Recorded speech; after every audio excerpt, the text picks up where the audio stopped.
ልሞክር እያልኩ ነበረ እና ያው ማን ያውቃል ከዚህ የራሱ አስተያየት ከተገኘ ራስን ሊያሳርፍ ይችላለሁ ብዬ ነው የመጣሁት እና እሱ ምንድነው ታሪኩ የዛሬ አይደለም ማለት 7 ዓመት ከ7 ዓመት በፊት ነው እና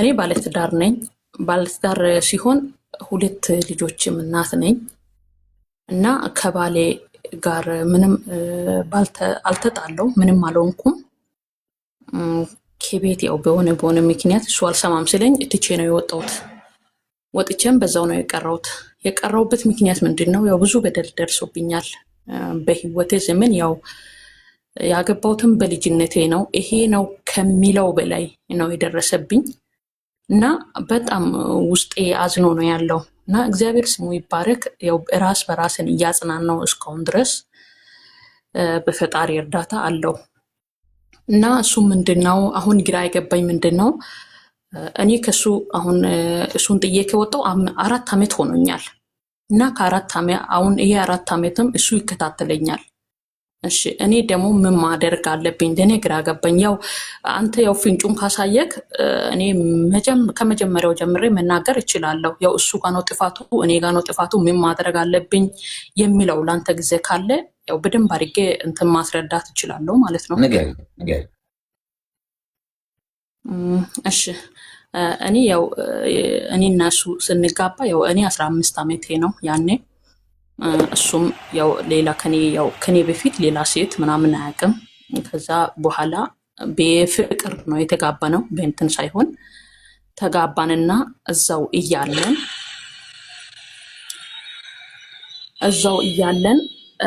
2 ልጆች የመጀመሪያ ልጅ ወለድኩት የመጀመሪያ ልጆች ወለድኩና የመጀመሪያ ልጅ ወልጄ እሱ 4 ዓመት ሆኖታል እሱ 4 ዓመት ሲሆን በመጀመሪያ ልጅ መራሱ ያው እናቴ ጋር ነው የወለድኩት እኔን ተከትሎ አልሄደም ከወለድኩት ወደ 4 ወር 5 ወር ከሆነ በኋላ ነው እኔ ጋር የመጣው እና እኔ ጋር መጥቶ በቃ አለ አይደለ ያው ቦታው ሩቅ ነው የሱ ወደ ዲላ ነው የኔ ወደ ሶዶ ነው እና ቦታው ሩቅ ስለሆነ የሱ ቤተሰብም አልመጣም እሱም ደግሞ ቶሎ መምጣት አልቻለም ወደ ሐዋሳ ነው የሚኖረው በቃ ግራ ተጋባውና አለ አይደለ በተወለድኩበት ሀገር ላይ አግብቼ እንኳን እንዳላገባው ሰው አንገቴን ደፍቼ ነው የኖርኩት ከዛ በኋላ በቃ ትንሽ ግራ ተጋባውና እንደምንም አድርጌ ልጅን ያለ አባት ከማሳደግ አልኩና ቤተሰቦቼ ራሱ አትሄጂ እያሉ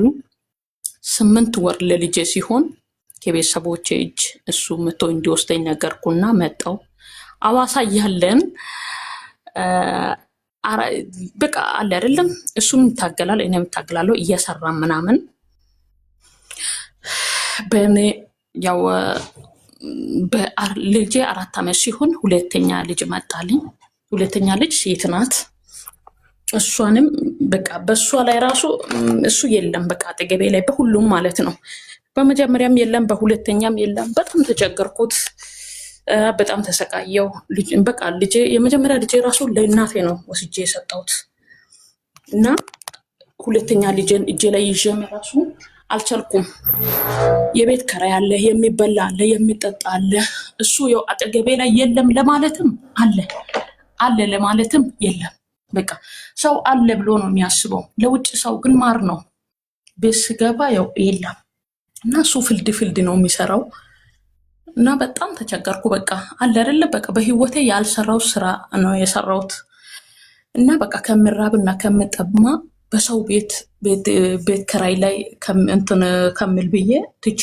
ወደ ሀገሬ ምንም አላልኩም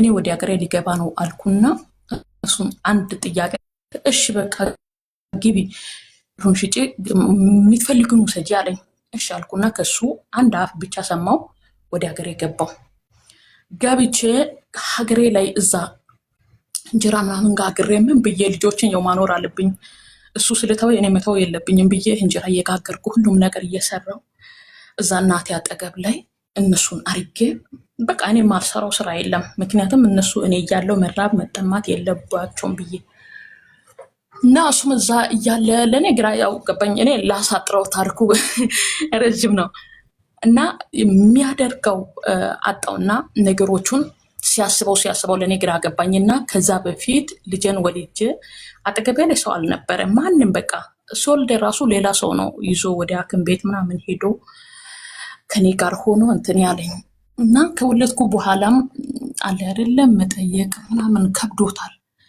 ምንም ማድረግ አልቻልኩም። እና አሁን ደግሞ መጨረሻ ላይ እኔ በቃ ትቼ ወደ አረብ ሀገር መጣሁ። እናቴ ጋር እንጀራ እየጋገርኩ እየሸጥኩ ነበረ። ልጆቼንም እያሳደግኩ እናቴንም እያስተዳደርኳት ነበረ። ትቼ ደግሞ ወደ እንትን መጣሁ ወደ ሳውዲ። እና በቃ ሳውዲ ከመጣሁ በኋላ የኔ ካልሆንሽ በስተቀር የሚለው አመጣ።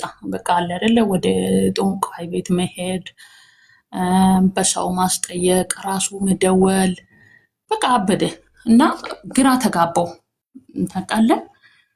ከዛ ግራ ተጋባው። የሚሆነው ነገር አጣው፣ የሚመልሰው ነገር አጣው። ጌታ ሆይ ይሄ ነገር ለእኔ መልሱ እምቢ ብሎኛል። እንግዲህ እኔ ማንን ላማክር ከማን ልስማ የሚለው አይምሮዬን ብቻ የሚጎዳው ይሄ ጥያቄ ነው። በቃ ምን መሆን አለብኝ? ትላንት ተርቤ ተጣምቼ 2 ልጆችን ይዤ፣ ምክንያቱም እሱም አይሰራም ማለት ያው እንትን አልልም፣ ይሰራል ግን የት እንደሚገባ አላቅም፣ ግራ ይገባኛል። እና የቀን ወጪ አያቅም እሱ፣ እኔ ነው የማወጣው የቀን ወጪ። ከየትም ልሂድ የትም ምኑንም ልስራ የቀን ወጪ እኔ ነው የማወጣው በቃ። እና አንዳንዴ እንደውም የቤት ኪራዩንም እኔ ነው የሚከፍለው። እና እኔ በህይወቴ እውነት አለ አይደለ እበት ለቅም የሆነ ከይበት የሚወጣ ኩቤት አለ። እሱን ለቅሜ እንጀራ ጋግሬ ነው የሚሸጠው። እና እግዚአብሔር ይመስገን ልጅነቴና የሆነ የሚበላው መከራ አንድ ላይ አይደለም፣ አንድ አይነት አይደለም። እና ስሙ ይባረክ። እዚህ አሁን እግዚአብሔር በሰላም አድርሶኛልና እኔ ከዚህ በኋላ ያለው ነገር አሁን አይምሮዬ ላይ ጥያቄ ይሄ ነገር ነው። እሺ ምን ማድረግ አለብኝ? አሁንም ወደ እሱ ከተመለስኩት በቃ አይምሮዬ በቃ አለ አይደለ እኔ ለልጆቼ ብዬ መመለስ ችግር የለውም፣ ግን ለልጆቼ ብዬ ከተመለስኩት ራሴ እሰላለሁ። ሁሌ የሚያስበው ይሄ ነው። ልጆቼ አሁን በእኔ እጅ ላይ ናቸው። አሁን ትልቁ 6ኛ ክፍል ነው። ትንሿ ደግሞ ልኬጂ ያው ዘንድሮ 2ኛ ዓመት ነው የምትማረው። አምና ተመራቂ ናት። እነሱንም እኔ ነኝ የማስተምራቸው። ግን በቃ አሁን እሱ እንዲመለስ ብቻ ነው የሚያስበው። ሁሌ ይደውላል፣ ሁሌ እንትን ይላል። አሁን በዚህ ሳምንት ራሱ የ2 ወር ሆኗል ብሎ ካሪጓለሁ እና አይምሮዬ ላይ በቃ ይመላለሳል፣ ጥያቄ ይሆንብኛል። ምን ማድረግ አለብኝ ነው በቃ። እስቲ ይቺ ነገር ለእኔ መልሱን ብቻ እናንተ ጋር ካለ ያው እንግዲህ ባለ ኮመንታተሮችም ቢሆን አንተም ብትሆንም መልስልኝ፣ ግራ ይገባኛል። እሺ እድሜሽ ምን ያህል ነው? እኔ ኧረ ወደ 27 ነኝ አሁን። ስለዚህ እድሜሽን የጠየቁሽ ለምንድነው? ሰው እድሜ ያስተምረዋል ብዬ ስለማስብ ሚዩት አድርጊ እስኪ ሚዩት አድርጊ። አንደኛ ሰው በእድሜ ሂደት ከስተቱ መማር አለበት።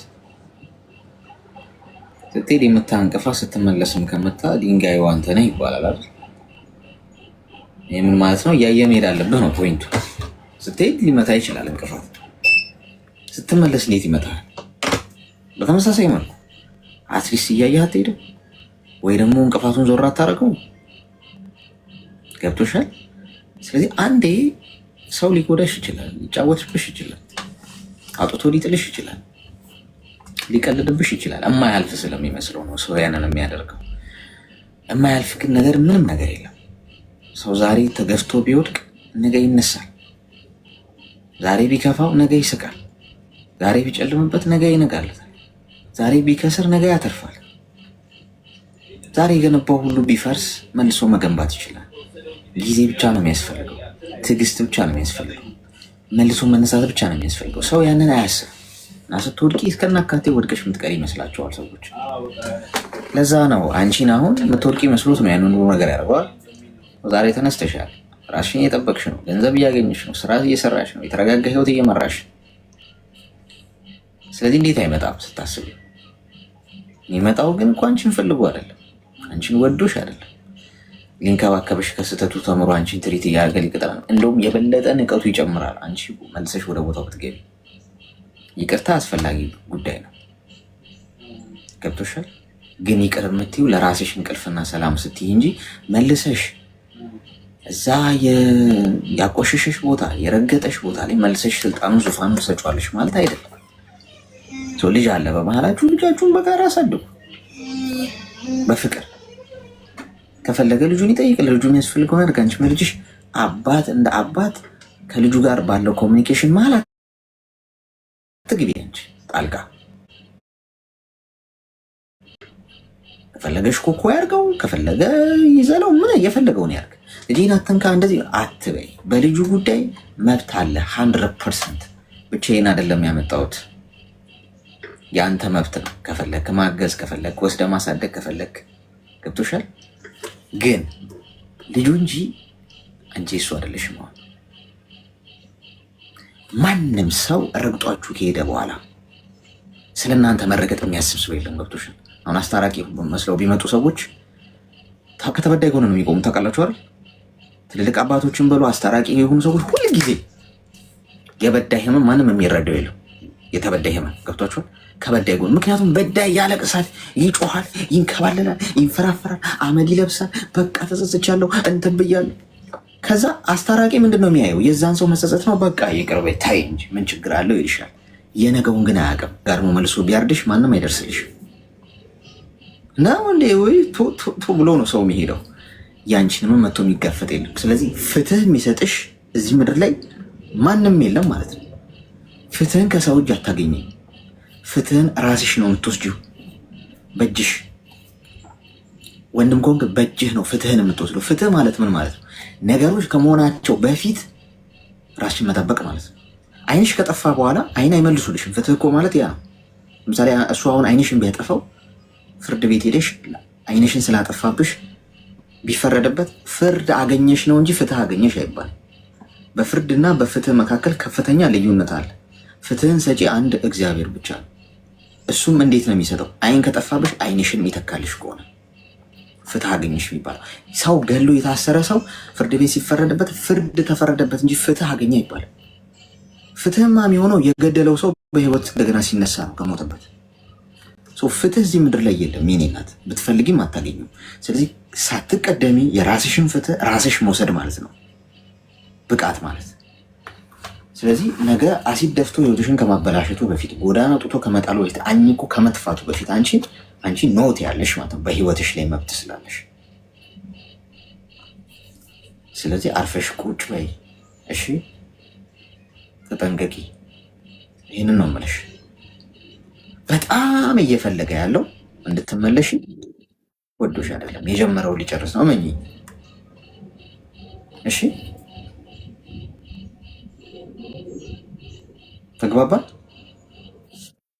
በጣም ነው አመሰግናለሁ። በጣም አመሰግናለሁ። ከልቤ አመሰግናለሁ እኔም